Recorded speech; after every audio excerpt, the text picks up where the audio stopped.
Okay, you're good to go. Okay, thank you. Welcome to the June 9th Everett Public Schools Board of Directors regular meeting. Please join me for the Pledge of Allegiance.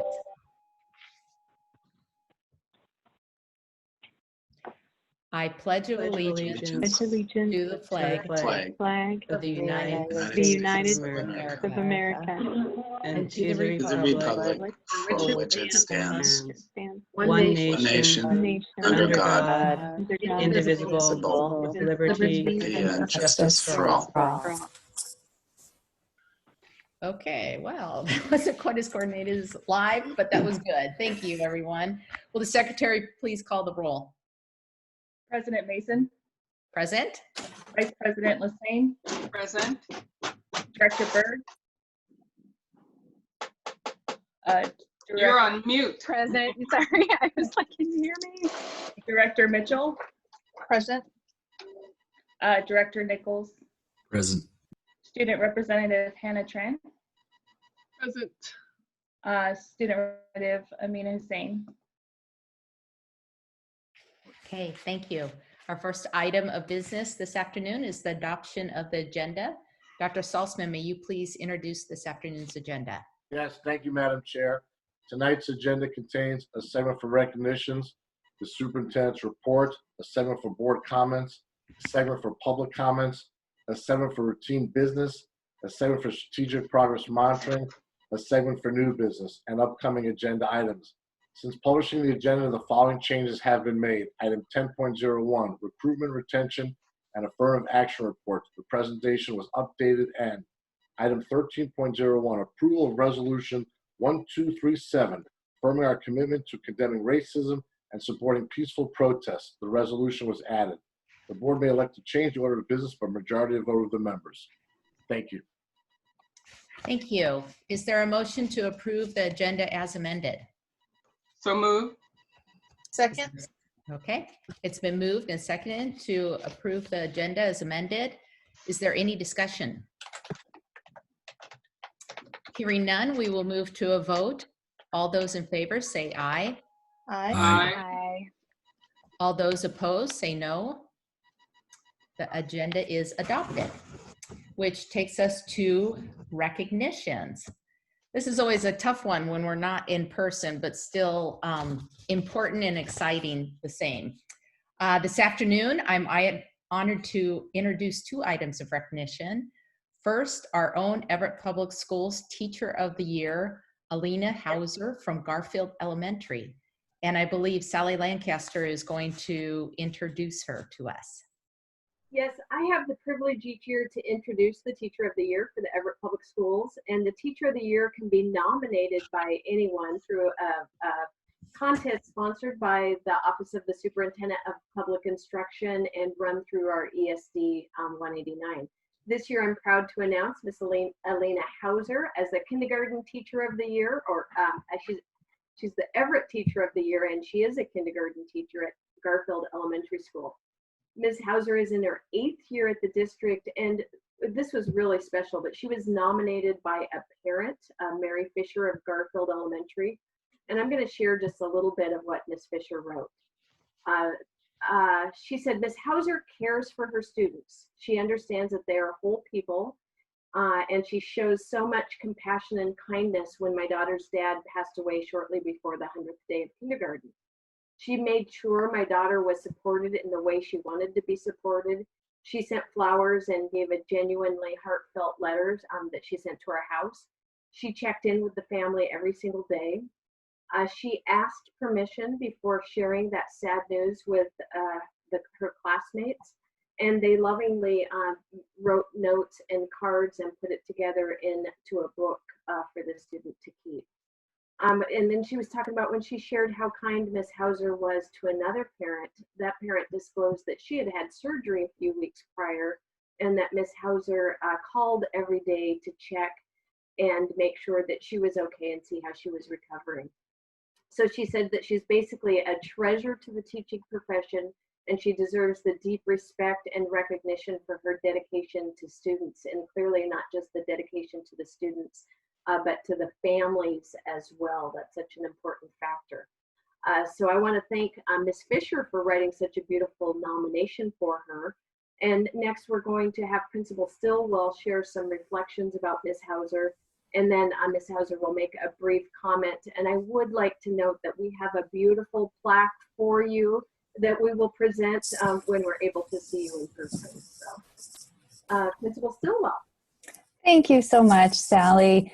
It's an honor and a privilege to speak about Alina Hauser. She's a gift to Garfield, to Everett Public Schools, and the education community. We are so grateful for all she does. Alina teaches from her heart. She takes care of each and every student, ensuring they feel loved, cared for, and safe. But what makes her special and sets her apart is not that she does this for each student, but that she does this for the entire family, for every student.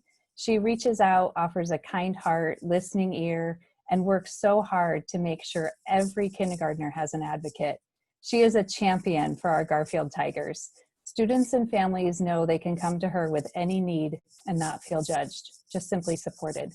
She is amazing at connecting with kids and families, constantly communicating with families to ensure they know what their students are learning, how they're growing, and how they can support at home.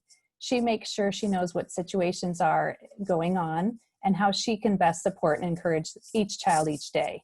She knows when to help a child sleep because of the night they've had, or take a break because she knows the outside stresses they're battling with.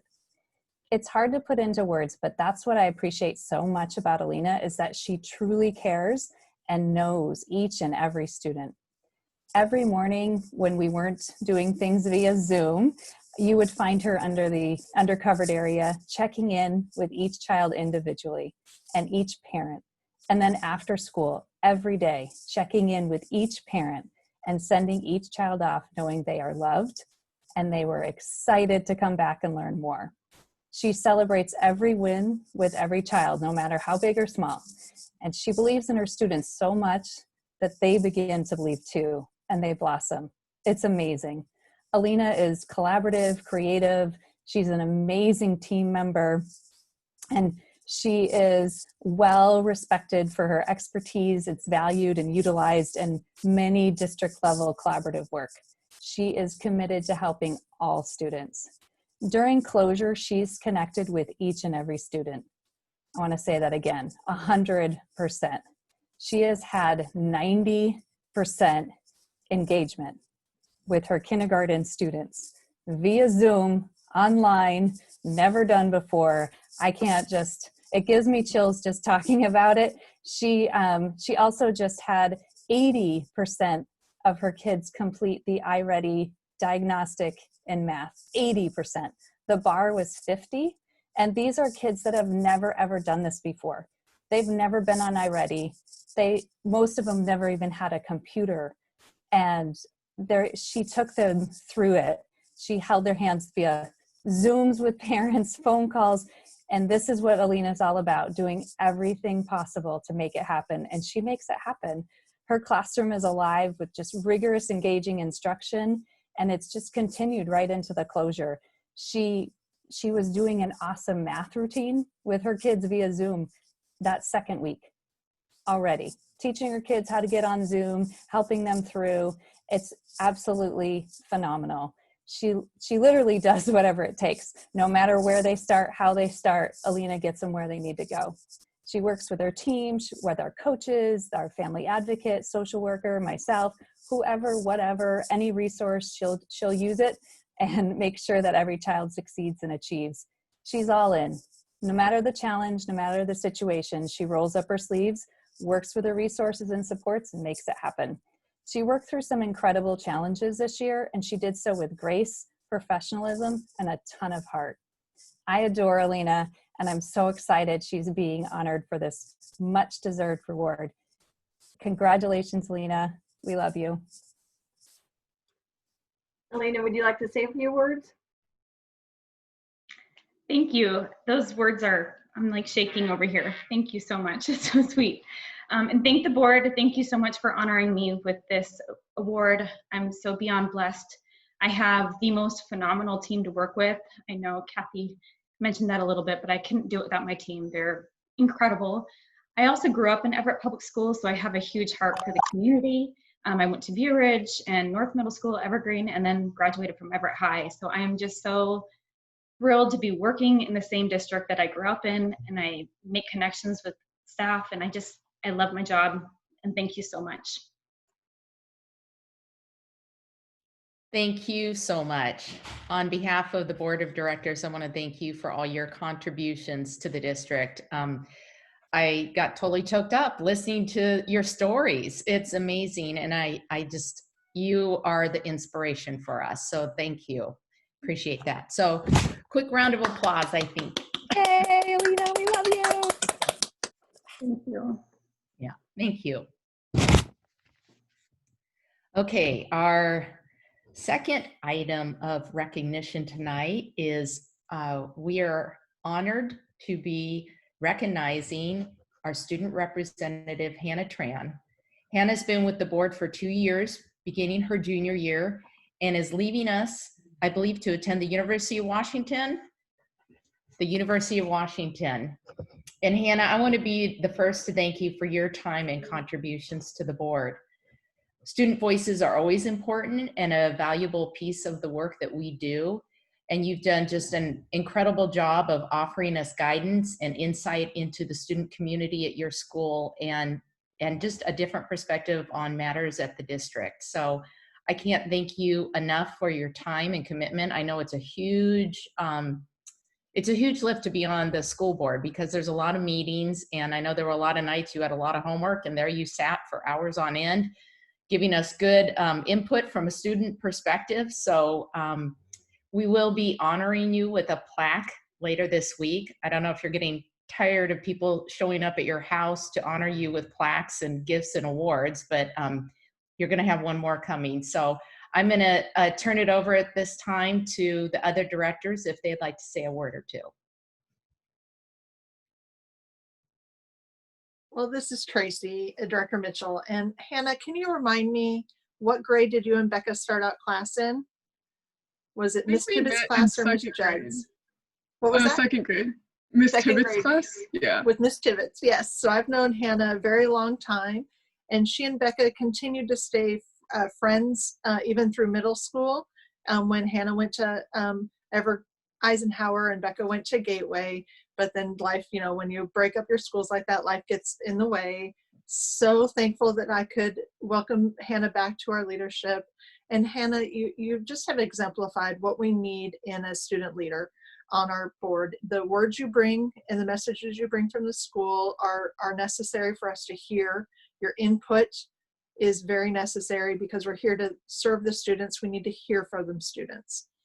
I have given the University of Washington a whole lot of money, and so now your parents get to as well. So congratulations and best wishes. Thank you.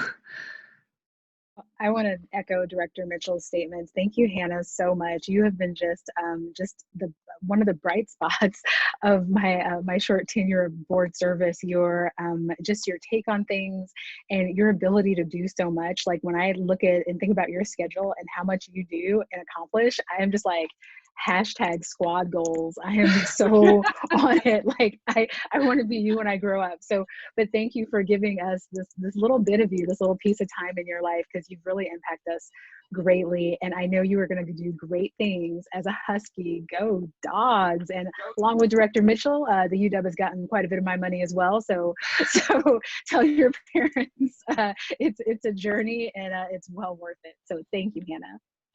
Thank you. Hannah, I would like to, this is Director Lassane, and I would like to say I have truly, truly appreciated your time on the board representing the students of our district schools. And, it is true. You have been an impressive addition. There have been 11 representatives we've had so far. And you guys are wonderful. I wish I could have 11 times 11 times 11 and then more students like you representing the district on our board.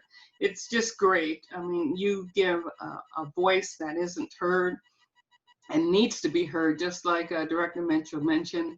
And I would love to grow up just like you, because I still have to grow up. You know, I'm still a kid at heart, and because you're just a wonderful student. I wish you success in every endeavor you go for. It's truly been an honor and a privilege working with you in this work that we have. And I can also say, like Director Mencho and Director Bird, UW has received a lot of my money, and your parents will reap benefits from that money they provide when you graduate, and you can start bringing it back home. So thank you so much for what you've done, and I wish you all the best. Godspeed. Thank you. And I just wanted to say that I have no doubt that no matter what you choose to do in life, you're going to excel. And I hope that you take this summer to relax and to gain some perspective on your life and just try to enjoy college. It's a lot of pressure. Enjoy these next few years while you can. There's no wrong choices. The only wrong choice that you can make right now is not doing something that you love, because I know whatever that is, you're going to do well in. So best of luck to you. Thank you. Okay, Hannah, go forth. Okay. We're gonna miss you. Am I allowed to say a few words? Yes, please. Okay. Sorry. Please. First off, I'd like to thank everybody who supported me in giving me this opportunity and allowing me to grow in this position. It's given me a lot of perspective on how education works outside of just the school I'm attending and the administrators that work there. And I will be attending UW Seattle. I'm admitted as a pre-public health major, but I'm also interested in speech and hearing sciences in the medical field. I think the one thing I can say about Everett Public Schools is that on the board and in schools, this district really values student voice, and I'm very grateful to have been part of this district for 13 years. Okay, everyone, now. Thank you so much. Okay, thank you again for all your contributions. Okay, gosh, I wish that was in person. Both of those. Now we're going to move on to section 6.0, the superintendent's report. Dr. Salzman, what do you have for us this afternoon? Yes, good evening, Madam Chair, and to the board of directors and to the public. First of all, to Alina, congratulations on being Teacher of the Year, and what's so special, homegrown, okay? And that's what it's all about right there, so congratulations. That's very special. And to Hannah, thank you for your service on the board with us. And I must say, going to your house to give you the scholarship, what a lovely family you have, and they are so happy for you, okay? Just the joy from your family was so special to me. I speak to you tonight with a few minutes that I'd like to share. And if you could bear with me, public, and to our board of directors, been thinking about this for a while. Our community and our nation, they're in challenging times right now. People across our nation and in our community are outraged by the killing of George Floyd. They're also outraged by the continued disparities between the experience of those with privilege and those without. We're also outraged too. Our students, our families, and communities must no longer endure these injustices. Racism and bigotry are unacceptable, just period. It's unacceptable. Everett Public Schools is vehemently opposed to racism of any kind, oppression of human beings based on race, gender, ethnicity, sexual preference, identity, age, religion, or disability. Specifically, I want to hear right now from everybody, to our public, that Black Lives Matter. Black Lives Matter. All lives matter. Black Lives Matter.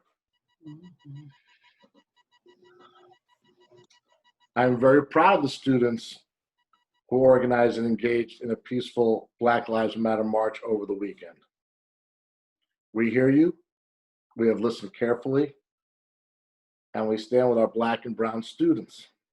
You have my pledge that our district will continue to improve our own equity, diversity, and inclusion work. We must get better, and we will.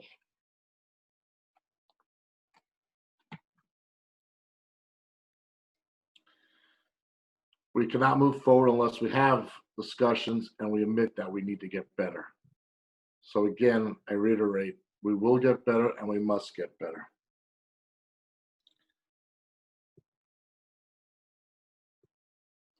And now I'd like to talk about commencement and graduations because it needs to be heard. What an accomplishment that this senior class has gone through. They start the year with joy and happiness and seeing what's ahead of them, and they get hit by a virus that has changed a great deal for them. No proms, no real life proms, different form of graduations. But to every kindergarten teacher and to every high school teacher and every middle school teacher, when a child graduates the public school system, it is a celebration for everybody. Guidance counselors, principals, administrators, teachers. Okay, I remember my kindergarten teacher being at my commencement when I walked across the stage. I will never forget that. Salutes to you, because you will go out to this world and lead a lot better because of what you had to go through. And we will never forget what you had to go through. And a shout out to Coulter Mason and Becca Mitchell, because it's not easy to navigate when your mom's on the board. It's just not easy, okay? Mom may not be home, and a lot of things are going through their minds when they're, advocating for the school district. So I salute both of you publicly and to every other senior that's graduating. We're proud of you. We care about you, and a great accomplishment. And then in closing, I just want to say that we're still in a virus, and I see things spiking. So please, everybody, remain safe. Take care of yourselves.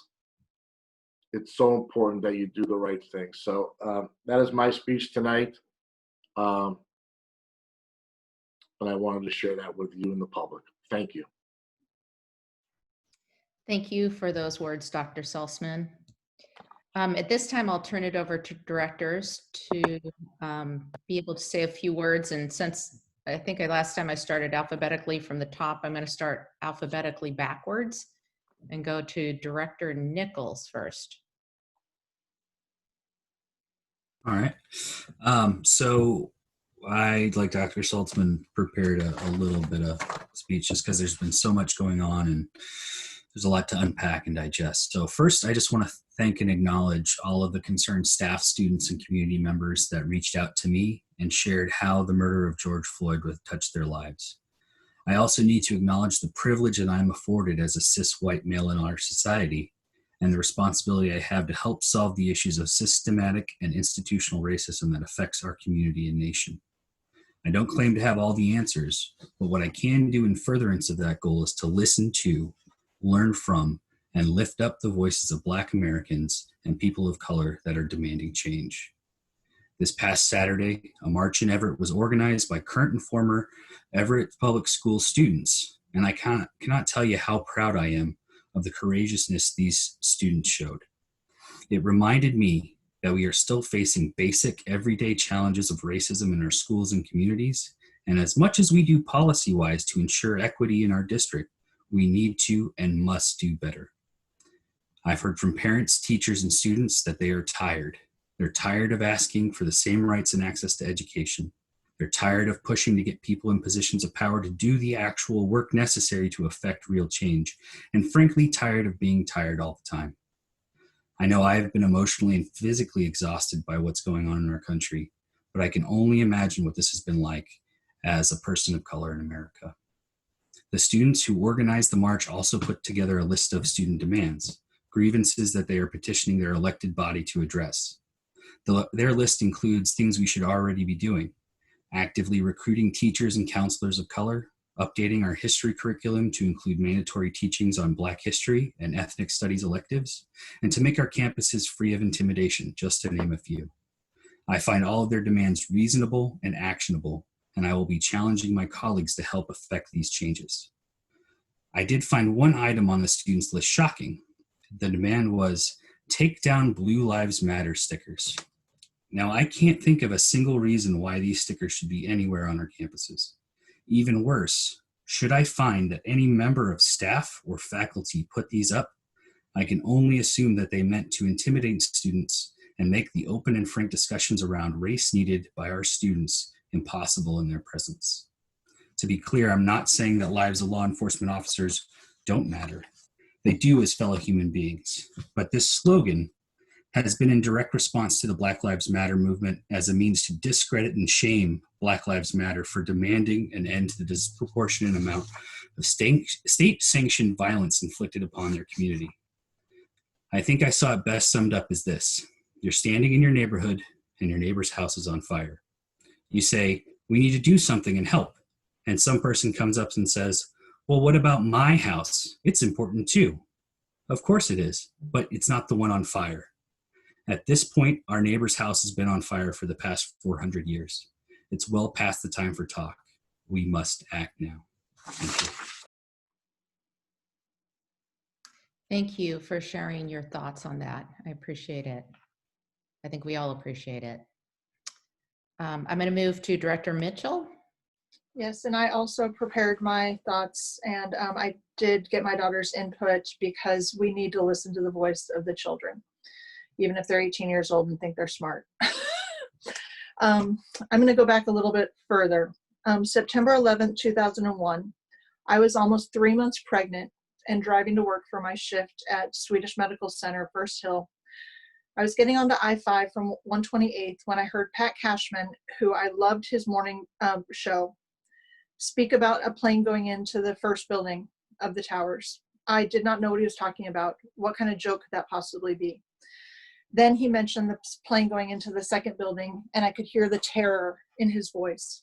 And I was driving to work, seriously wondering what kind of world was I bringing my daughter into. And I didn't know she was even a girl at that time because you can't tell that early. With rare exception, the class of 2020 was born immediately after September 11th. They have known no life before that horrific day.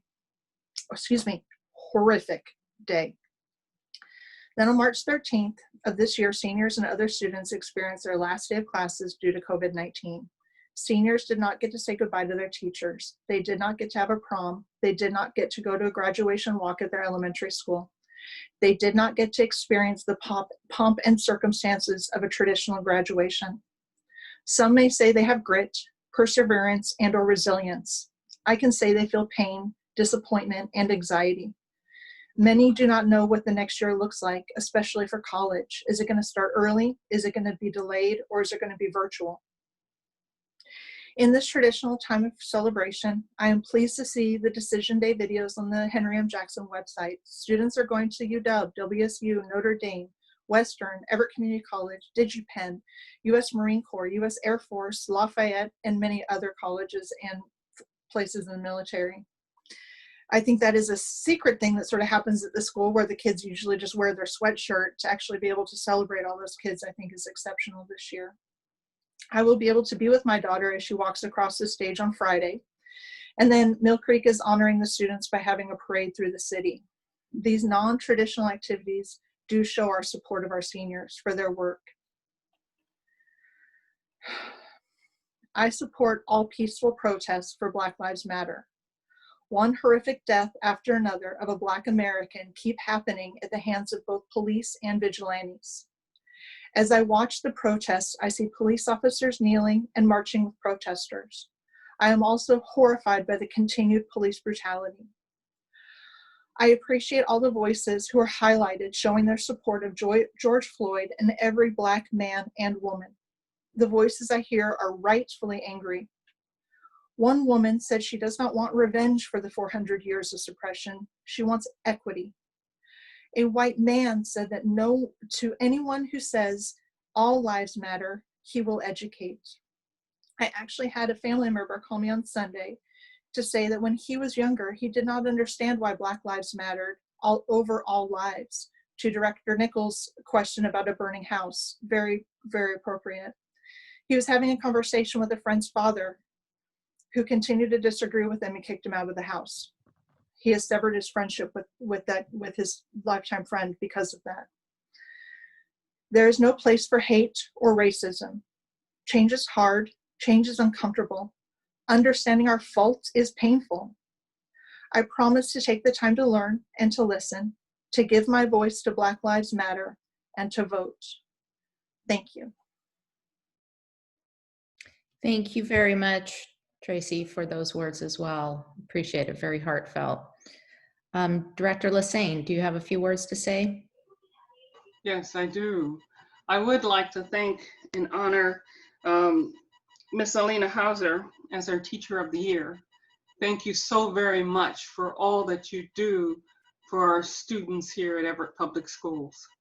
It's great that we have the opportunity to say that, even in this Zoom environment, to you face to face. I wish we could say that to you in person, but maybe next time there'll be an opportunity for that. It takes teachers, it takes administrators, it takes a whole society of people, because I do believe that we are, our experience, whatever our experiences are, they shape our viewpoints of the world. And there are a lot of people in this world whose viewpoints in the last couple of weeks have been radically changed. They have been changed because they have had the opportunity to go back and look at what our history has or has not done for a culture that has in some cases been omitted from justice, omitted from history, has omitted from the ability to have equity in their lives. I was reading an article by a David French, and he mentioned in there, and some people have heard it mentioned in different ways, and where you stand depends on where you sit. Well, for so many minorities, they have sat in a place of inequity, inability to rise up and to be given education, to be given economic status within this country, and that's wrong. Their viewpoints of America and their viewpoints of what their place is in this country has been greatly shaped by what has happened to them. Those that have been able to sit with privilege, with ability to have economic benefits, to have a wonderful education, they cannot see, or they refuse to see, the viewpoints of those that has been taken away from them. When you have a society that demeans or belittle certain individuals within your society, you build resentment, you build fear, you build sorrow in certain cultures, and that cannot stand. African Americans in this country have for so long endured that type of environment in which, even though they've been, I guess, emancipated from slavery, they haven't had to endure another kind of slavery, a slavery that involved Jim Crow, a slavery that involved separate but equal, as they say, educational experiences, even though they were not equal. They have had to endure very, very low economic abilities. We can't continue that. Where you stand depends on where you sit for so many students, because they need to see the light of day, and we need to ensure that their eyes are opened up so that they can benefit from every experience that our school district can provide them, a society can provide them, and they can reap the benefits of being able to have economic abilities and abilities to continue their education. I am so happy that I had the opportunity to read from several of our principals in the district who have come out and said that inequities have left them humble. They were saddened and ultimately determined now to continue to work hard for change. That is the start of the discussions and conversations that need to take place. And I am so happy to hear that from so many of our administrators, that they're willing to look back and find a way to make equity a reality.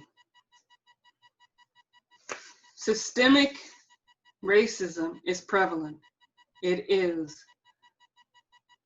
We have got to make a change, and we have got to do better for those students that sit in each one of our classrooms. And for administrators to understand that, we need to provide them with the training necessary so that they can understand what implicit bias means and how to erase racism in what we do and what we say. We have already started that pathway, and I'm so happy we have.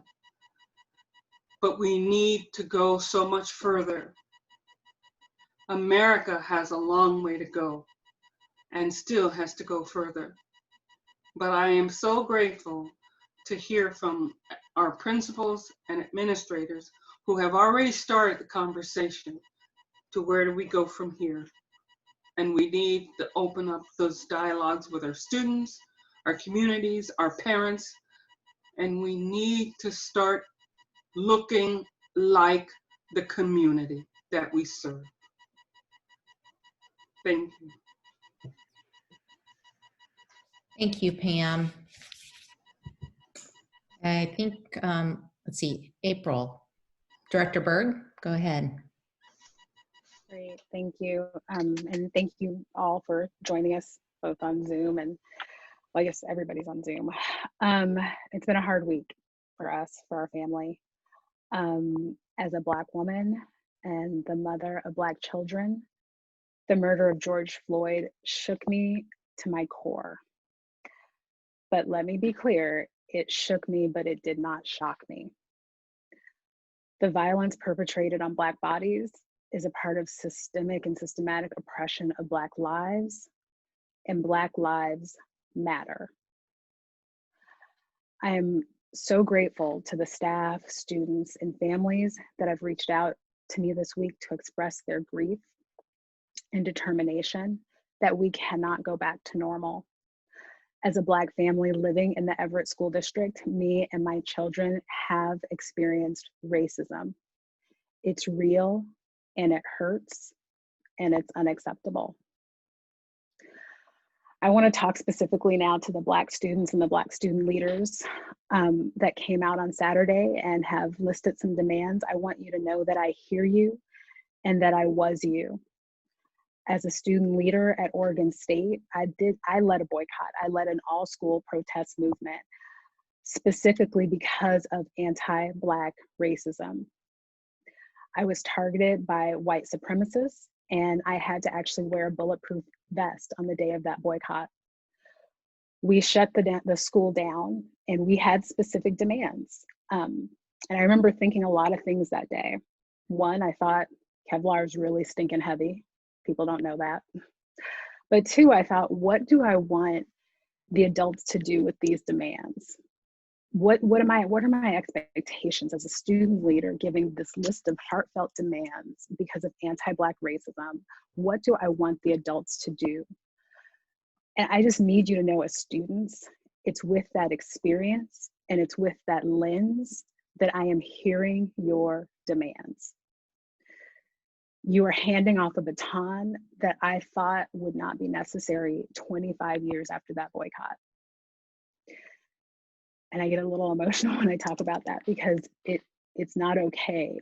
The violence, the hate, the systems of oppression that have us right where we were all those years ago. So I just want to commit to students and parents and educators and administrators that I will listen and that you will be heard. So thank you. Thank you, April, for sharing your personal words. I really appreciate that. And for all the directors, I mean, I just feel so fortunate listening to our superintendent and fellow directors that we all recognize we have an opportunity here. I do share a lot of those same comments and thoughts. And I think that, to me, looking forward, which is sort of where I want to look at this point, because we have an opportunity. We are all in education, and education is the foundation of change and enlightenment. And as educational leaders, we have that responsibility that we have to do better. And I know that Dr. Salzman and his team have already started the conversation, and clearly the school board needs to have a broader conversation of what this looks like. And I look forward to having that opportunity and moving forward collectively to find out how we can do this. The demands that the students requested are not unreasonable at all. Some of them, we've begun small areas of work. We have a lot more work to do, and it will take a little time. Some things are going to be easier to tackle than others. But I look forward to how we can do this collectively going forward. And we'll have an opportunity to speak a little bit more to this later as well when the resolution is brought up for approval. So thank you all for sharing your thoughts. So with that, we're going to move forward on our agenda to public comment. And the board recognizes the value of public comment on educational issues and the importance of involving members of the public in its meetings. With the meetings moved now to Zoom, as you know, we're taking comments online prior to each meeting. And Darlene or Jamie, I'm not sure which one I'm requesting, but I want to know if there are any public comments this afternoon. Yes, we have one public comment. It is from community member Jeff Heckathorn. And so can you see that on your screen? Yes. Okay, so I'll go ahead and read it. He says, good afternoon.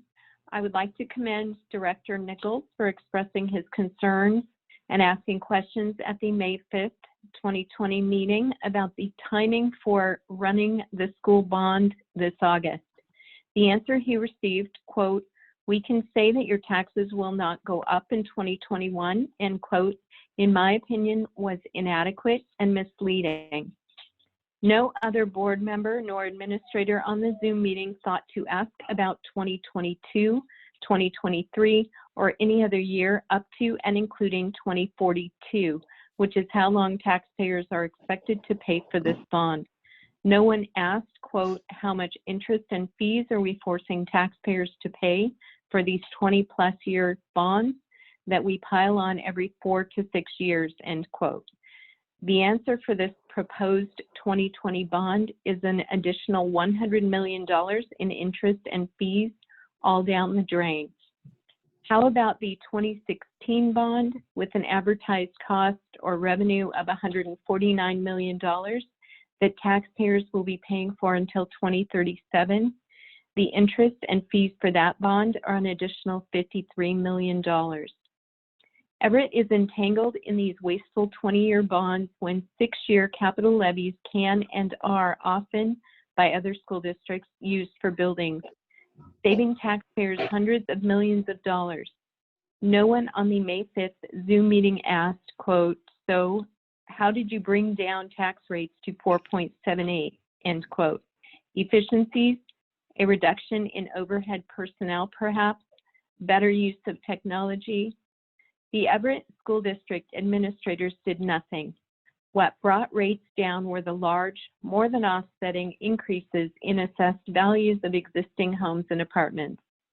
So much so that you, Everett School District, are taxing people out of their homes with the highest tax rate among neighboring districts and the highest school taxes in absolute terms, as in dollars, ever for existing Everett homeowners and Everett apartment renters, which they pay for in rent.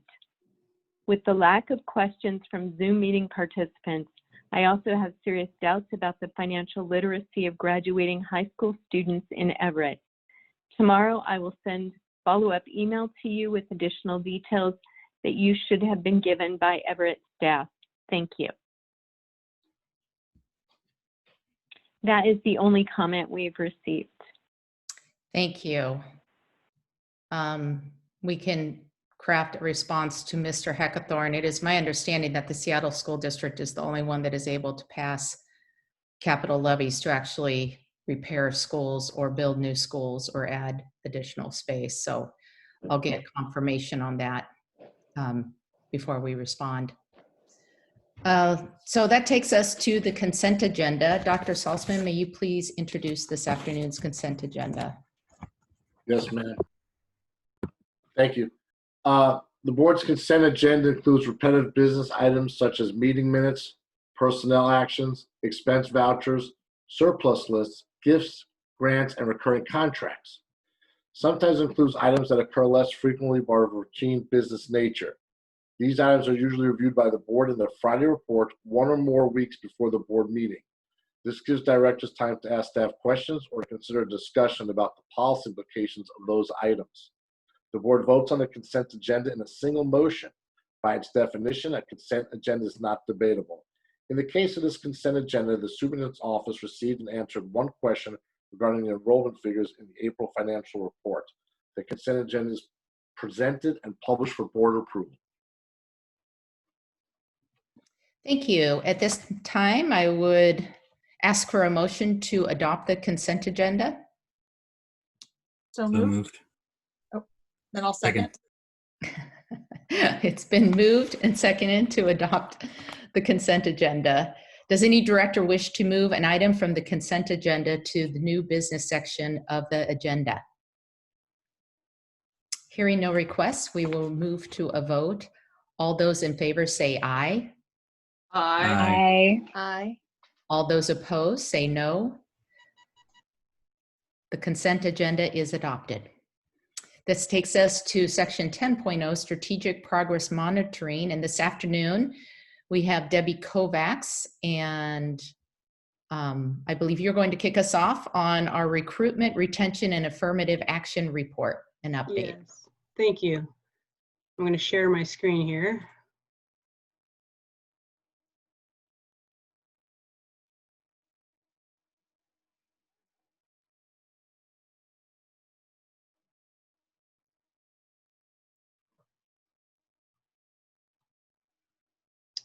Okay.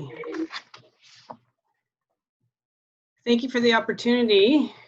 Let me see if I can get this going. Thank you for the opportunity to provide an update on our recruitment and retention activities. This afternoon, we will provide you with an update on hiring demographics, explain the work we have been doing to transition our focus from compliance to a strategic human capital model, share the importance of early staffing and hiring to recruit highly qualified candidates that reflect our student population. And we will share next steps in our work focused on enhancing how we view human capital and the role of human resources. These are our key performance outcomes as noted in the strategic plan. As we report on our work this year, you will hear reference to the 4 pillars: climate, culture, systems, and instruction, with an emphasis on systems. We'll start with Ronnie Seberg sharing the data on our progress toward diversifying our workforce. She'll note the areas of achievements and outline areas of growth. Great, thank you, Debbie. Every 5 years, a deep analysis is done and presented to the school board as the affirmative action plan renewal. School board approval of our current affirmative action plan occurred in 2018. The slide in front of you shows the current and previous year's data as it relates to total new hires and the disaggregation of those new hires by gender, as well as by persons of color. It's important to note that this data is only as good as individuals disclose to us. New hires are asked to self-identify their race at both hire and at induction. Some choose to disclose this information, some do not. When an employee does not identify their race, they are coded as Caucasian, non-Hispanic. Analysis of this data, however, drives our work in recruitment and hiring. Our ultimate goal is to hire and retain qualified staff who represent the diversity of our student body.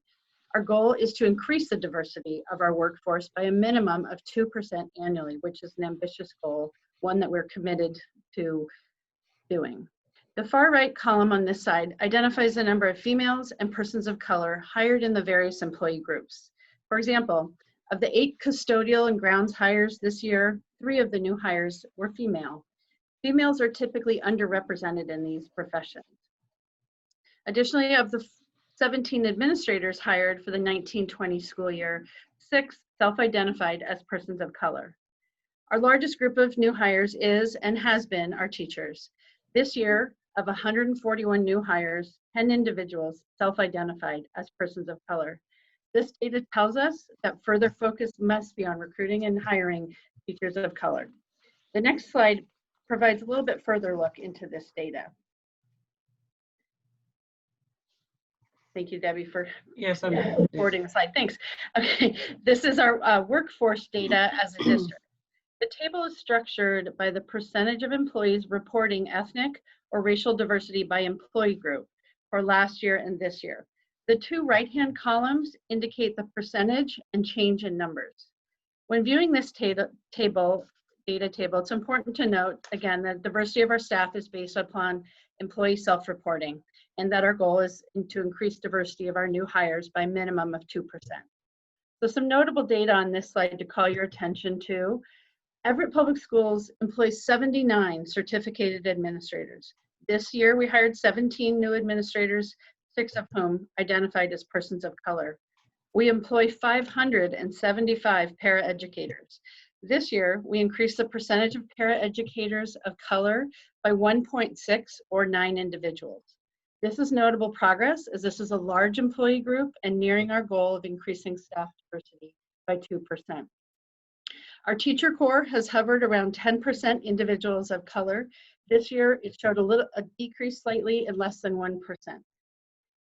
Some of these employee groups have very small numbers, so the N is small.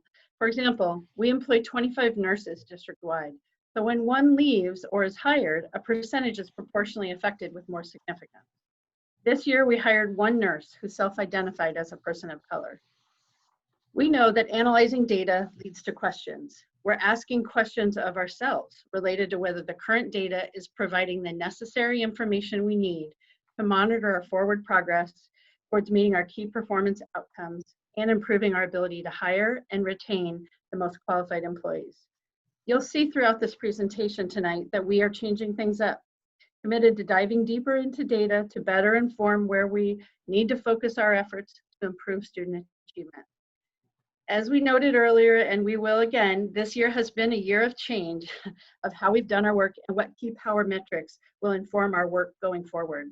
The current set of circumstances with coronavirus, and frankly, even before that, with an accelerated staffing schedule, have compelled us to reflect on our systems, specifically our current and future practices. I'm going to turn it over to Debbie now, who will discuss some of these new elements. So what is strategic human capital? Strategic human capital work is about getting the best people in the right positions at all levels with the ultimate goal of positively impacting student achievement and success. This fall, a team of principals and district leaders attended the first Urban Schools Human Capital Academy, otherwise known as USHCA. Human capital management responsibilities span the entire organization. This is a shared responsibility at the school and central office, principals, managers, teaching and learning, and other departments, with human resources at the center. Human resources' role is to support human capital issues and activities wherever it exists in the organization. We are moving from transactional at the department level to looking more broadly at how we partner with school and departments to do the strategic work through human capital management to attract, develop, retain employee talent the organization needs. The shift is in the focus, this is the shift for human resources in support of principals as human capital leaders. Research indicates that school administration is the single greatest factor in teacher retention. To do this well, we need to be purposeful about our human capital strategy and manage it more strategically using the collective and individual knowledge, skills, and abilities available to apply to an organization's goals. These 4 principles displayed on the slide here are our guiding principles. Our focus this year has been around certificated and administrative hiring. However, it's important that we include highlights of our classified recruitment efforts as well, as these systems will be updated next year. Now you will hear from Dr. Willard, who will share our USHCA learnings from the regional superintendent's perspective, and then you will hear from Heather Paddock from the principal's perspective.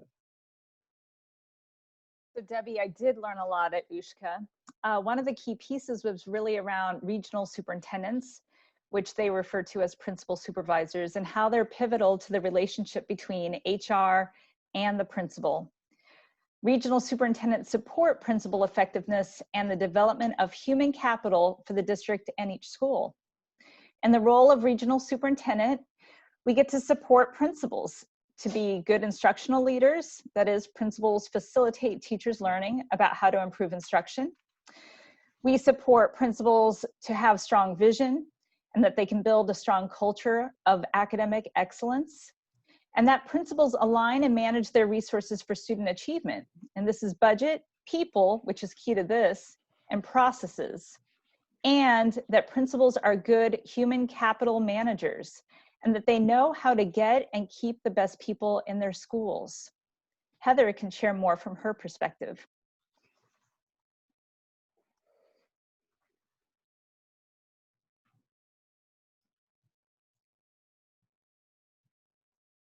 Heather, are you on mute, perhaps?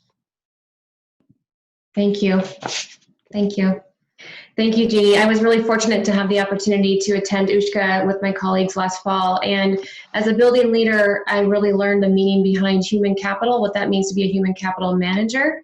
And I realized that I was doing the work of that, but did not have a name for this strategic process of leveraging staff, moving assignments within my building, all in the name of improving student outcomes.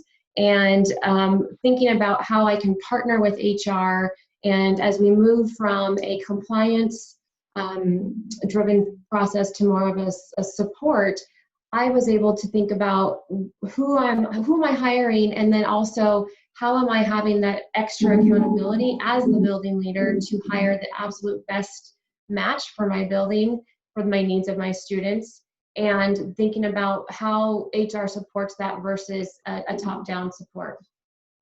The training began for us in the winter of 2020, and we were in small groups. We had some on-site professional learning as well as some professional learning at the district office.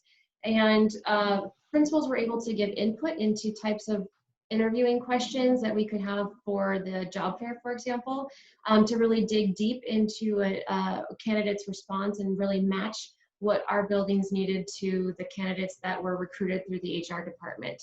That hiring process was incredibly simplified in the sense that it wasn't so much of me checking boxes, but me trusting that HR had recruited staff that met the needs, and then I have that ability as the building leader to make those decisions moving forward, and also then having, with great freedom comes great responsibility. So then moving forward with the staff that I hire.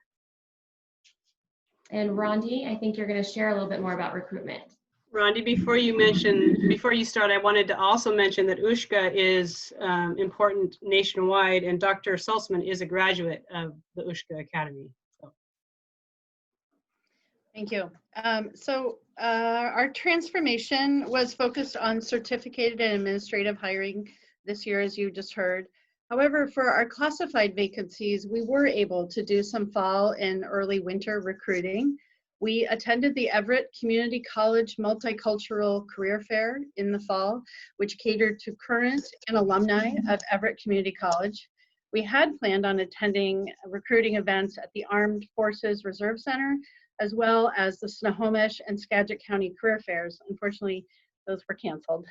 Moving forward, however, we're poised to hire for regular and substitute classified in traditional ways, such as website and print ads, as well as with the addition of the vinyl banner indicated below, advertising at high traffic sites throughout the district. We'll see those driving around the district soon. When we're able, we'll be looking forward to hosting some sort of classified job fair, although we know it will look very different than traditional job fairs of the past. All of our recruitment and hiring lies firmly within the systems pillar of district functioning. Recruitment of certificated staff, primarily our teachers, which is our largest employee group, is changing. This year, in anticipation for a March 20th teacher job fair, we accelerated staffing by an entire month. Significant work occurred with the finance department, principals, human resources, and a deep coordination with Everett Education Association to have defined teaching vacancies ready to go on March 20th. This meant that the internal transfer process by which our current teachers move from one building to another was expedited. The collaborative work and ultimate agreement with EEA ensured success, contractual compliance, and equity to all of our EEA members. So the plan for our March 20th teacher fair was to offer on-the-spot job offers for verified vacancies. But as you know, COVID-19 had other plans for us. The teacher job fair was canceled. But within days, we pivoted to online hiring. So by carefully anticipating each position early, we were primed actually for principals to fill those positions early in the virtual environment. The early switch worked to our benefit to hire teachers new to our district in that current virtual online scenario. I'm going to turn it over to Mary and Debbie now, and they'll speak to some of the changes we've made regarding the identification and interviewing of candidates. Thanks, Rondi. Historically, in hiring, human resources initially screened and interviewed all applicants and managed centrally a pool of applicants. Principals then rescreened all applicants for their vacancies, interviewed a second time, conducted reference checks, and submitted candidates for human resources approval to complete the process. After attending USHCA, we implemented the stop, start, continue, reflection, action process. We analyzed the human resources survey data and focused principal and hiring director feedback from the fall. This gave us clear data on parts of the hiring process that bogged down administrators. After the analysis, we stopped pool interviews and principal screenings for certificated staff. We immediately started examining ways to make the hiring process more efficient and manageable for principals, eliminating extra time in district level pool interviews, the time-consuming screening process, and still using paper. Our initial action was to change the screening process. We began work with our employment team and the Human Resources Advisory Committee to develop a new screening tool for certificated staff. A new screening process was created as a result of this work. Human Resources now completes initial screening using the newly created form. Human Resources provided professional development to hiring managers on how to use the new form to identify applicants for their positions from their vacancy applicant pool. In the past, hiring managers would spend hours screening applicants. Using the new process, hiring managers can conduct an initial review in less than 3 minutes for each applicant and identify who they want to interview, saving a tremendous amount of time. Additionally, we worked with our employment team to transition from paper to electronic hiring. This entailed revamping the Human Resources Management System, HRMS Frontline, to accommodate all parts of the hiring process, from identifying potential applicants to interview, to utilizing interview questions, to submitting hiring recommendations electronically, All hiring for certificated vacancies is now paperless. Now, hiring managers do all of their hiring remotely. Everything a hiring manager needs to fill a certificated vacancy can be done through HRMS. Because of COVID-19, all remote hiring professional development is remote too. Human Resources provided a remote hiring step-by-step guide and one-to-one training via Zooms, telephone calls, and email. As a result, hiring managers can continue to fill positions while out of their buildings and departments.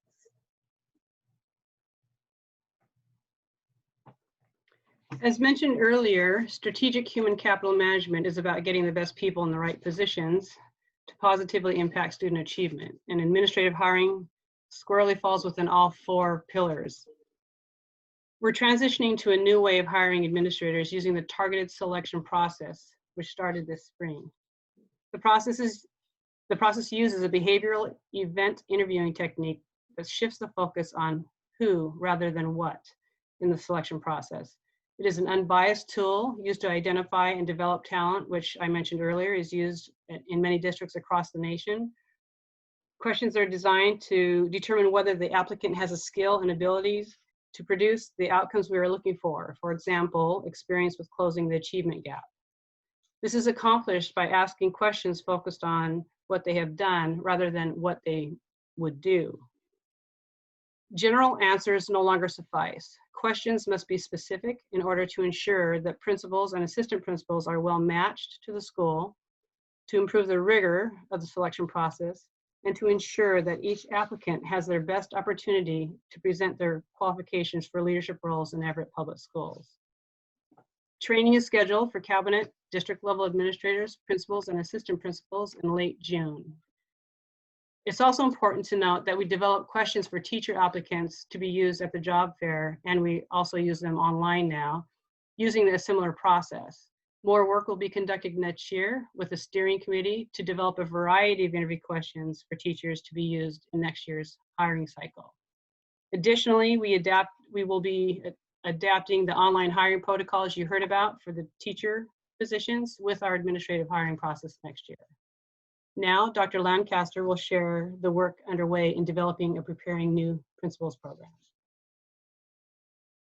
Hi, I'm very excited to be sharing the Preparing New Principal program with you tonight.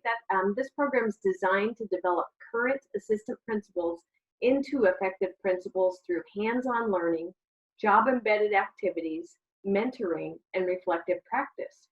Participants improve their relational skills and their ability to have difficult conversations through the 4 pillars of systems, climate, culture, and instruction. Entry to and exit from the program is based on a set of performance tasks developed by our principals using the principal leadership standards. Successful graduates of the program are fully qualified to be principals in Everett and await assignment to appropriate school leadership program or positions. The Preparing New Principal program will increase our leadership capacity as we grow our own leaders from within and develop our internal leadership corps. It will allow us to have a cadre of assistant principals prepared to move into the principalship, increasing their success and our retention of these leaders. This level of support will attract candidates into our district who are looking to be developed as leaders. The principals involved in the planning of this program were very excited and talked about how much easier it would have been for them to start if they had had this level of support prior to becoming a principal. We look forward to the inaugural Preparing New Principal cohort beginning in August of this year. And I think Debbie's going to talk about next steps now. Thank you, Sally.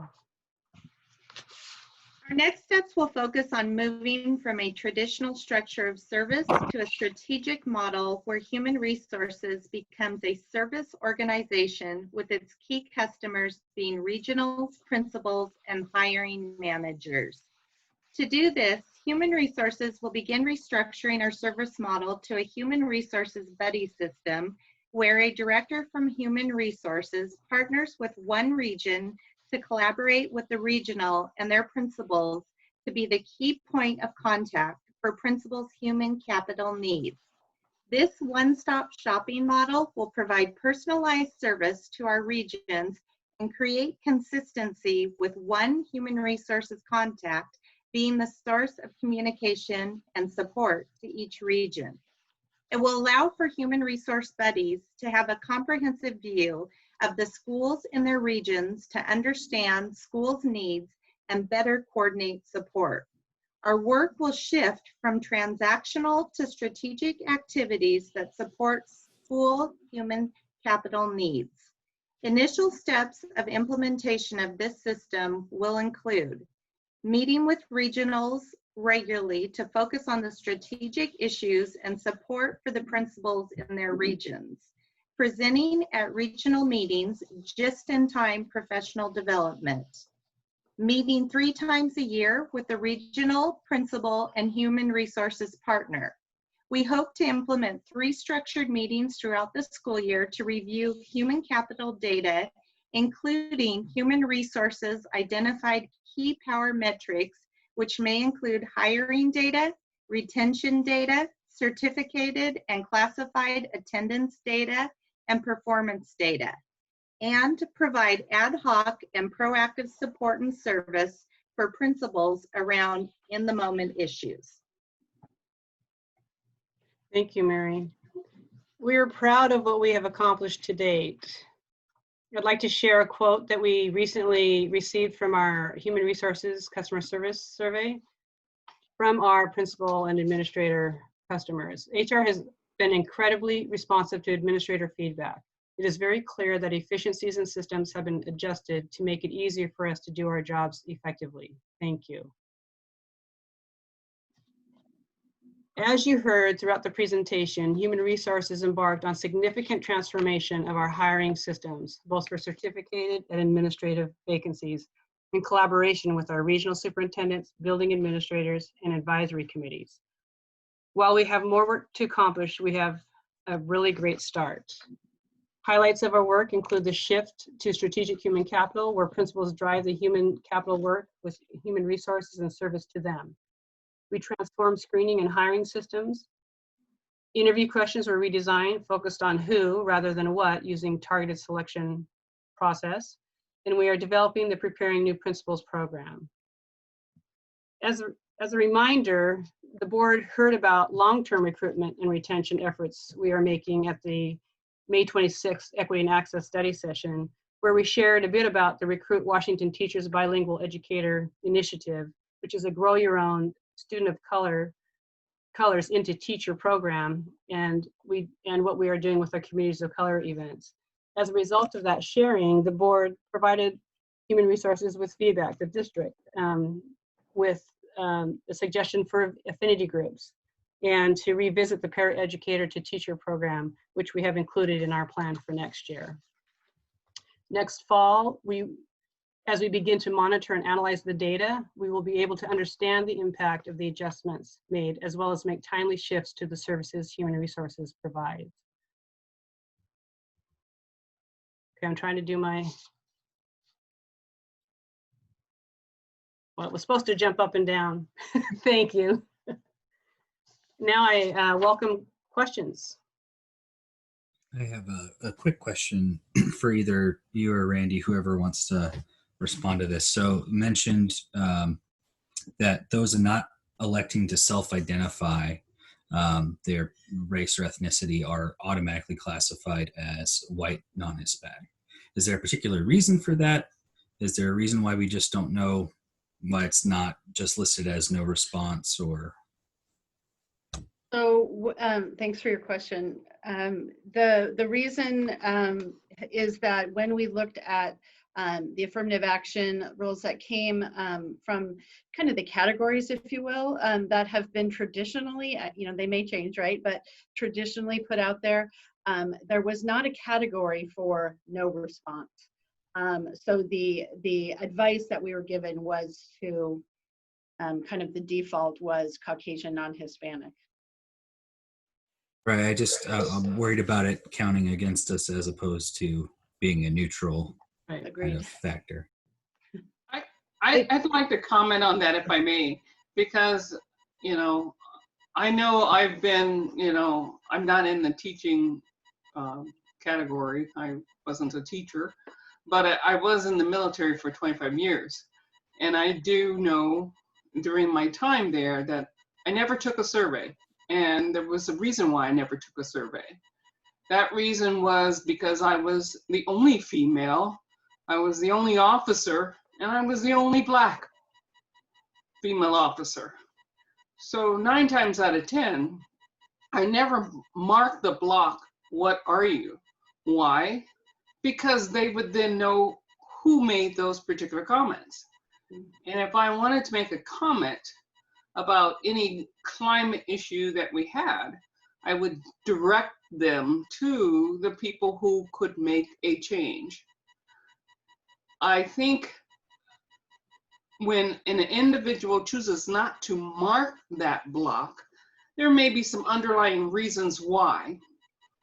And in my case, it was because I happened to be the only one that fulfilled all the categories. So I chose not to do that. We might want to reconsider that particular block and then say that it's because they choose not to mark it, than to put them in the category of Caucasian, non-Hispanic. Sure. Yep. I'm sorry to interrupt for just a minute. I just want to say too, we are required to report race and ethnicity to the state on our S275 personnel report. And then we do have the EEOC reports that we're required to do. And they don't give us the opportunity to say that the person did not. We are required to complete it. So I want to acknowledge your things that you shared, and definitely, Pam, I imagine that could be one of the reasons that people don't share. Unfortunately, we just have not been given the opportunity on those. So I think that that is definitely something to be looked at as the bigger picture too of how we have to report. So is there a way for us to track that internally? And to Pam's point, I think if I remember correctly, usually surveys asking about optional things like self-identifying with a handicap or self-identifying with ethnicity or race is usually divorced from the rest of the information you're collecting, correct? Right. Go ahead, one Debbie. of the question, to answer your question, Director Nichols, we are thoughtful about the data that we collect, and we try to stay in line with the state and federal categories. Anytime you step out of those categories, we need to make sure we have a plan in place for the use of that data. I'm just happy to hear that we're thinking about it and this is an active discussion. So thank you very much. Are there other directors that have questions? Go ahead, Director Mitchell. Yeah, this is just a question because I was talking to Dr. Saltzman earlier this week about the HBCUs and the recruiting efforts we had done there, and that we'd reached a few schools, but with the high number of schools, it wasn't specific in the talk, but could you is there a quick way to summarize maybe the plans for next year or this coming year for HBCUs? We started that work last year. This year we made a bit of a shift because we really were doing some major transformation in regard to the behavioral interview process to try to get at the fit and the right people and places, but it is still in our plan. I'll need to revisit that in the whole scheme of our recruitment efforts. But I continue those partnerships and those communications with the people that we met. My intention was to invite them to the high school and beyond so they would have an opportunity to talk to our students, and then bridge that with the whole notion of us trying to bring teachers to Washington State. So it's a long journey, but it's one in which I think is still worthy of us continuing. Well, especially because I did hear, especially with COVID, that there was a student being interviewed, that a lot of the students are first in their family to graduate. And so what a great opportunity for them to bring that to our schools for our students who are still continue to be first in their family to graduate. So thank you. If I might add too, we're going to be working with Clark, Cookman, Howard, so they can, many HBCU universities can come here and colleges to come to our evening event that we have. We have a good alumni base that I know of that is working with us. Especially Cookman, Clark, Pham, Howard, and so forth. Many that are going to come to the state of Washington and really come here and really present, so people know, because HBCUs are so beneficial for all students. So I just have oh, go ahead, Pam. No, go ahead. Oh, okay. Well, I just had a question. Well, and thank you for the HBCUs, that conversation, because that does warm my heart. And Debbie, I just wanted to thank you for mentioning affinity groups as well, because I think when I looked, the first thing that jumped out at me at your presentation was the -10 on the teachers in terms of retention. And I think that we can do all the great strides that we can make in recruitment, but if we can't retain teachers, that's a hurdle. So that, I think that will help that process.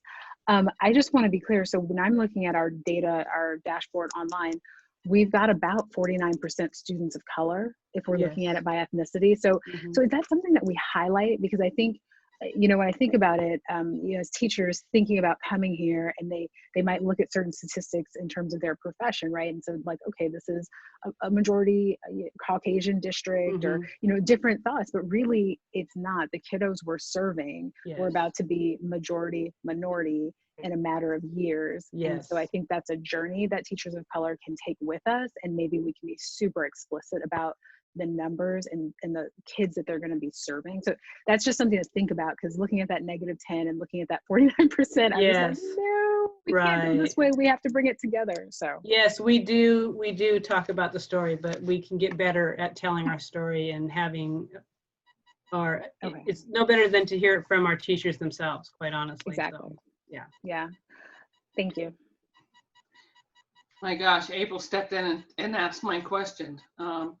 I first started off by saying we can talk about diversity, but what does it mean? We have many cultures in which our students surround them in, but we need to go further with our teaching staff, our administrators, our bus drivers, our cafeteria workers, our groundkeepers.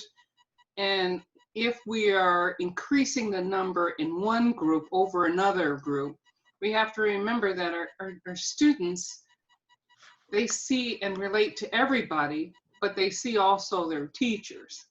And so we need to focus in on, how do you bring change and cultural appreciation is by doing those areas that our kids see. And April just stepped right in it by saying 49% of our population are minorities.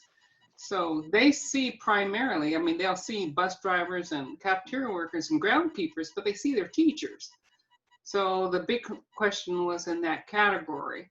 So when we talk about diversity, we need to make sure we talk about each particular area and then relate it to those we're serving.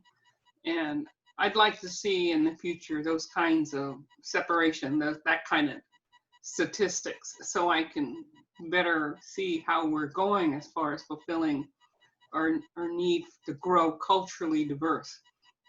Another question I have, and I want to say thank you very much for working on the hard lift of growing your own principles. That's very good, because we put a lot of pressure on our principals to do a lot of heavy work. And I just lost my background, but that's okay. I can still speak. We do a lot of work with our principals, and growing your own is very important. But sometimes we need to also focus on there are a lot of great principals out there that come with a lot of experience as well. Are we saying if we're going to just grow our own, we're not looking outside of new principals that have done superb work outside of our own district, that we can that want to come here and continue their hard effort here? Are we saying that by saying we're focused on just growing our own? no, absolutely not. It's one more component to it. We believe that we can grow and develop our leaders to be strong leaders in Everett Public Schools.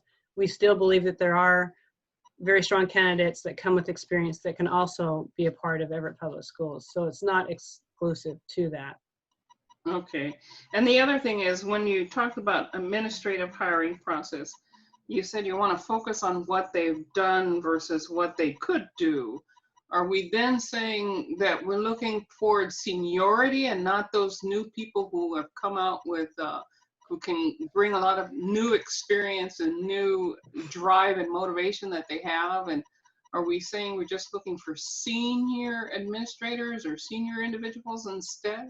No, what I was saying was that instead of posing questions that said, what would you do if, in a scenario, we actually want to hear from their experiences, whether it be as a student, as an intern, or whether it be as an actual standing principal or assistant principal. We want to hear actual experiences in the answers to the questions. Okay. Some may be so new to the career path that they may not have had very much background in actually committing to have done something, but they have a lot of drive and motivation. Or how do we weigh what motivation they have to those that have done so much?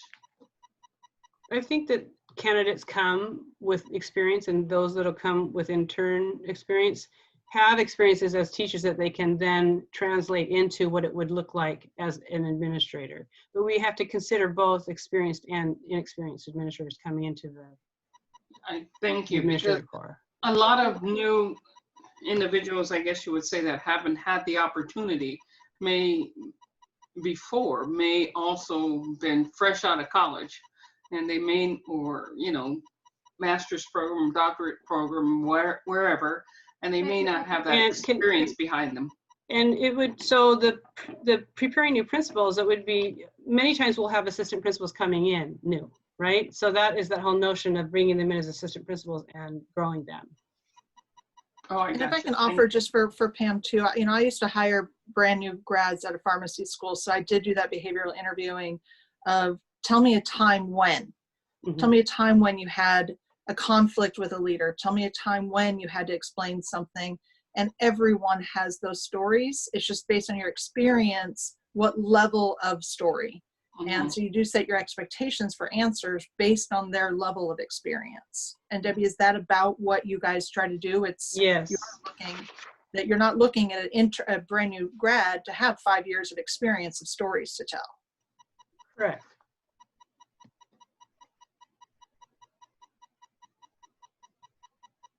Any other questions? Director Lassane, do you have any more comments?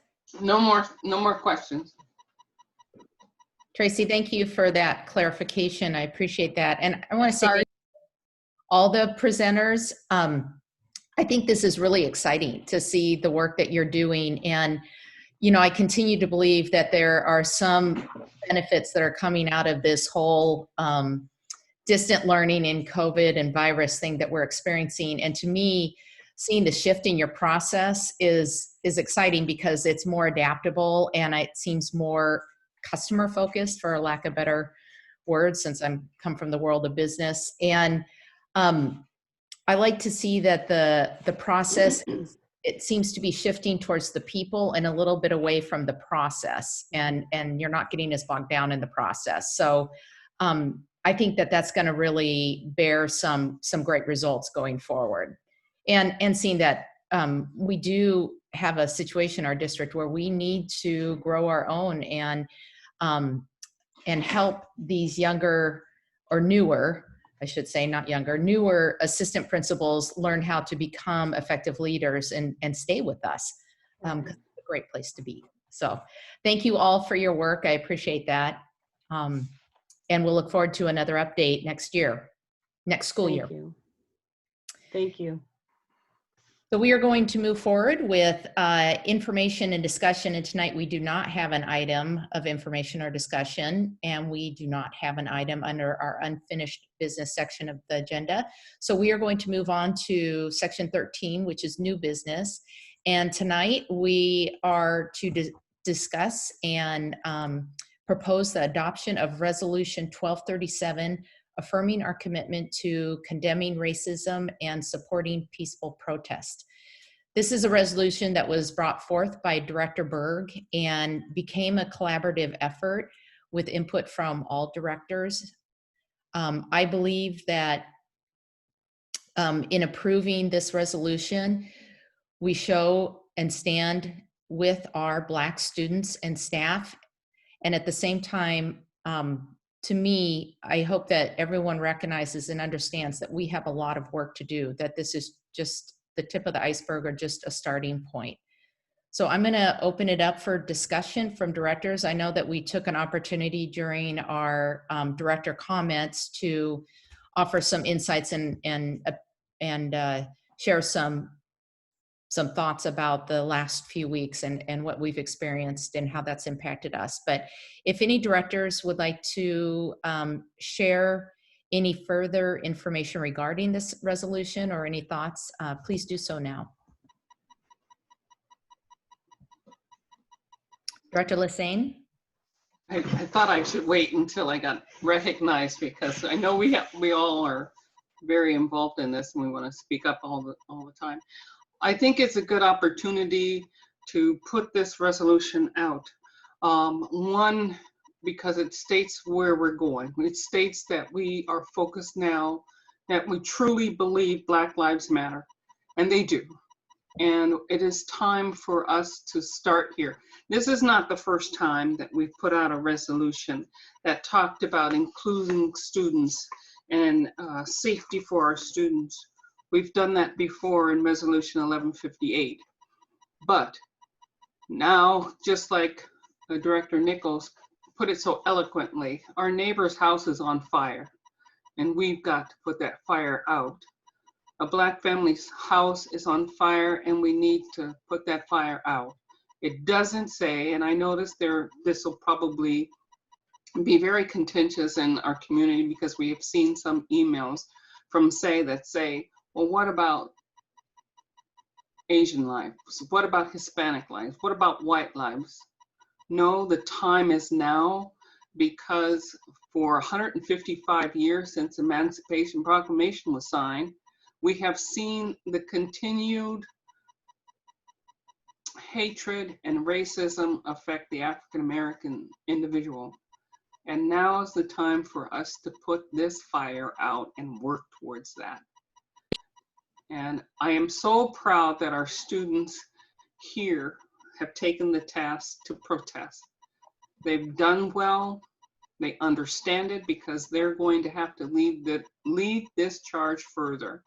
They're going to have to work with the communities that they enter into after they graduate and for the rest of their lives in leading this to some type of, I guess, resolution. They've got to open the doors of communication and they've got to have the conversations. And time is up. It is time to do this now. Thank you, Pam. Would any other director like to comment? Or I just wanted to say something really quickly. And thank you to all the directors that collaboratively worked on this. It's just, I think, a testament to our unity and our commitment to the work that needs to be done. I want to say specifically that the impetus of this came from one of the emails that we received from a group of teachers. At least that was my impetus for asking that this be developed. And I say that specifically because I think it's really important for community members, for staff, for students, for families to reach out to us as directors. We're here to represent you. We've been placed here by you, the community, the voter, to represent you and your needs. And so to communicate with us, feel free, because that's why we're here. So when one of, I think it was asked, and just paraphrasing one of the emails, said, aren't you gonna say something? Aren't you gonna support and say something? Of course, in our hearts, we're like, well, of course we feel this way, and we support these students, we support the passion and the issues, but it's that the importance of saying something in writing, affirmatively, specifically about the death of George Floyd, about the right of our students to peacefully protest, and reaffirming our commitment to our Black students. So thank you for those who reached out. We read every word, we listen, we're here, and this is a result of your action because we are your representatives. Thank you for providing that history and background. Director Mitchell? Yeah, if I may, George Floyd was laid to rest today.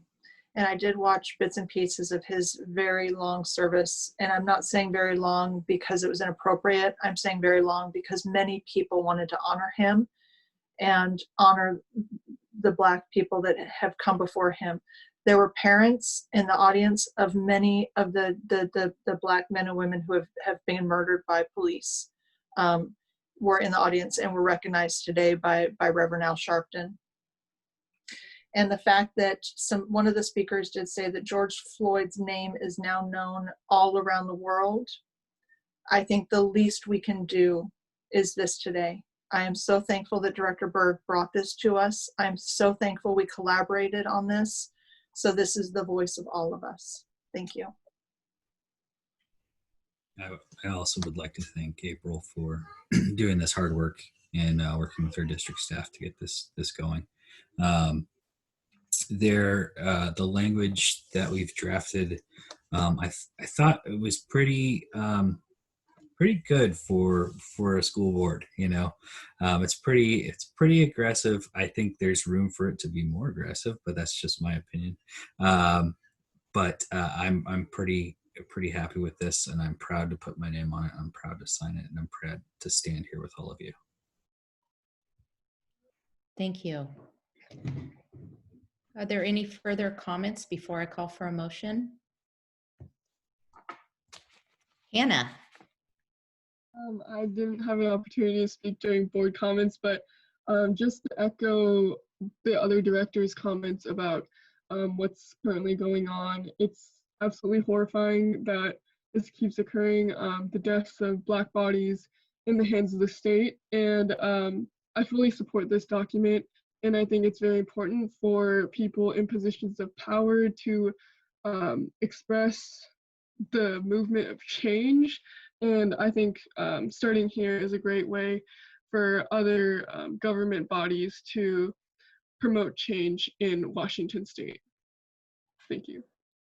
Thank you. Hannah, I owe you a huge apology. I forgot to ask for your comments during board and student representative comments. So I appreciate you. Thank you for pointing that out and stepping up and for your words as well. I agree, as educational leaders, it is our responsibility to step forward and do this. And I too am proud to put my name on this with all of you. Excuse me, President Mason. I know this is a resolution coming out from the board, but I would like to make one change to that resolution. And I think having the student representative's name on that resolution. I know Hannah is going to be leaving us, but I think having Hannah's name, as well as, and Amina's not here today, but having Hannah's name on this resolution, I know she's just a student representative and we just usually have directors, but this one time, because it's so focused on our students having a voice of peaceful protesting and having a voice in this whole matter, having her name on this resolution would include that voice of our students. I need some input from district staff. I don't know the logistics of a resolution coming from the board of directors and the legalities of or ability of student representatives to add their name. I am very open to that option. But I don't know if it's something that we would need to go back and explore further. If I can comment, Madam Chair, first of all, student voice is so important, and Hannah and Amina, you are part of this. It is against state statute because you're not a board of director, but I'm going to consult with legal again tomorrow, okay? But I want to publicly say that it is very important to all of us of student voice. So because of state statute, but I assure you that after I have commencement in the morning and get ready for that, I will check with legal and the state one more time. Perhaps it would be possible to add sort of like an addendum, just kind of an extra page that says that our student representatives also agree with this and they can sign their name to that. It's not, they're not voting members, but they can Maybe support it. they might be able to endorse it where they can't, so it's an endorsement by the students. It's not voted on by the students or something. I will express one of my concerns because I think these are all great ideas, and I love the idea about our student representatives attaching their name in some way to this. It would mean that we would not be able to approve it tonight if we were planning to make changes. It would become an item of unfinished business at our next meeting, and I have a sense of urgency around this, that I would love to see an approval and the statement go out sooner than later. But I also want to honor our student representatives and their desire to be a part of it. And perhaps in the minutes, we can show support within the minutes of your statement, Director Mason on the board. So I would go along with that. I would say we approve the resolution as it stands, and then find out if the superintendent finds out that, yes, a student could add it, we can add it as an addendum later on, but go out with it as it stands now.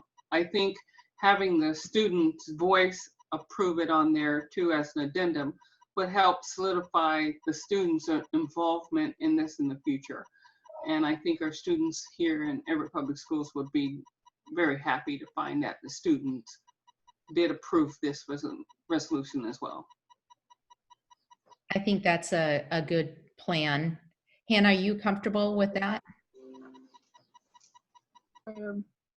Okay, and then Amina's not on, our meeting tonight, I don't believe. So it would be good, we can reach out to her and have that conversation with her as well. Okay, if there are no further comments, I would like to call for a motion to adopt Resolution 1237, affirming our commitment to condemning racism and supporting peaceful protest. So moved. Second. It's been moved and seconded. Is there any further discussion regarding Resolution 1237? Hearing none, we will move toward the vote. All those in favor say aye. Aye. Aye. All those opposed say no. The resolution is adopted. Thank you, everyone, for your input and support on that. Section 14.0 is our upcoming agenda items, and Dr. Salzman is going to let us know what we have coming up here on Zoom. thank you, Madam Chair. Thank you, Board of Directors. At the June 9th regular meeting, we will discuss the following: the Integrated Technology Plan status, German High School Visual Arts, Science, Chemistry, Instructional Materials Adoption, first reading, the 2020-21 budget adoption, first reading, Washington School Improvement Framework School Improvement Plan goals, annual operating plan, Discipline Appeals Council 2021-21, and the Fiscal Advisory Council report. Thank you, Madam Chair. Thank you. Sounds like a very full meeting. Look forward to seeing all those updates and presentations. So we move to section 15.0, which is executive or closed session. And tonight we do have a closed session. We will go ahead and adjourn the meeting here briefly, and then move into closed session for approximately 20 minutes to consult human resources and legal regarding negotiations. So at this time, looking at the clock, it's 6:14. I would like to take a 6-minute break, and we will go ahead and adjourn this meeting, and you will log, for directors, you will log off this meeting link and then log back on a separate meeting link, which has been provided to you in your email. And I will plan on seeing all of you at 6:20 So this does conclude the business to come before the Everett Public Schools Board of Directors on June 9th. Thank you everyone for your input and leadership. Instead of saying adjourn, President Mason, are we not supposed to say we recess this meeting? No, we're adjourning because we're going into closed session tonight. Okay, thank you. The meeting Thank is you. officially adjourned. Great. Thank you all.